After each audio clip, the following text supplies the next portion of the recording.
channel. So ngayon magbibigay ako ng konting tips para sa inyo kung saan ba natin makikita yung ating mga videos na kinopyright ng iba. So para po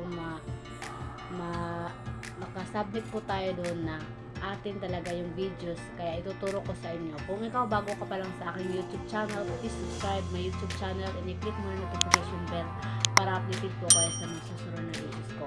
Magsisimula po tayo guys pagkatapos lang po dito na ito. Are you ready?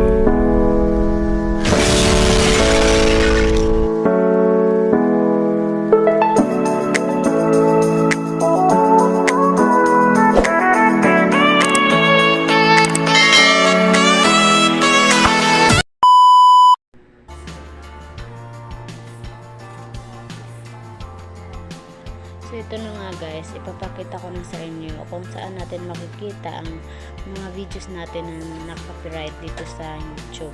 So una, pundutin natin ang ating YouTube. Dito makikita natin kung naka-copyright ba yung ating mga videos. Sakit ng tiyan ko.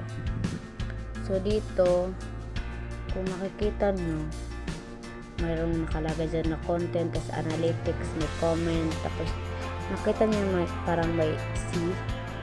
So pindutin lang natin dito. Dito natin makikita ang mga videos natin na marami ang nag-copyright. Katulad nyan, napakadami ang nag-copyright.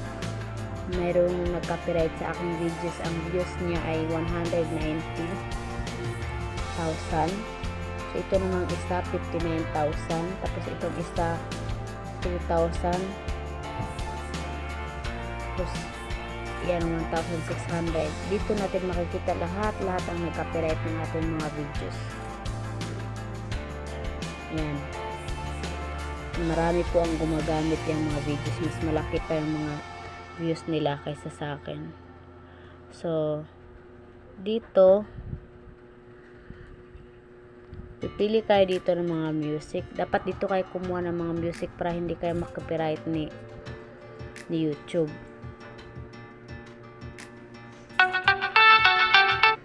Yan, pipili lang po kayo talaga ng mga magaganda music dito. Wala naman kayong lalabas na ibabaya dito. Kundi magtiyaga lang kayo, humanap kayo ng mga magagandang background music at 100% hindi kayo makaka-copyright nito. Pwede kayong mag-search dyan kung ano gusto niyo ng music. Yan. Sound effect. Marami din dito mga sound effect. Dito, sa parang may ano. Kapag aayusin natin yung ating YouTube, papalitan natin channel trailer for people who, yan, dapat kapag ilagay mo dyan yung videos na yan, yan po unang makikita ng manonood ng mga ano mo, mga videos mo.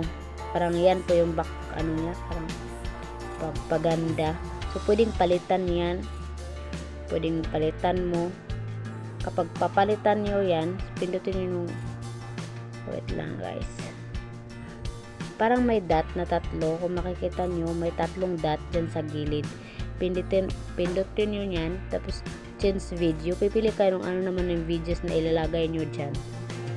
So katulad nyan dito, kapag pinindit nyo, mayroong dot na tatlo dyan, yan po ang pipindutin nyo. Tapos papalitan nyo ng mga videos.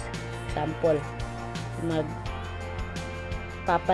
papalitan ko yan ng videos. So hahanap ako dito ng ipapalit ko. Example, yan. So, kung makikita nyo, siya na yung nakalagay dyan. Yan na yung videos na nakalagay dyan. Ganun din dito sa kabila. Yan. So, okay na para sa akin yan. Okay na yan. So, ganun lang po kabilis magpalit ng videos dito sa trailer. So, kapag hahanap kayo ng nag-copyright sa inyong mga videos, ito pong C. Dito po niyo lahat makikita yung nag-copyright ng inyong mga videos. Yan. Sana po nasundan nyo. So, So, ganun na nga guys. Doon lang makikita sa Chrome yung ating mga videos na kinopyright ng iba.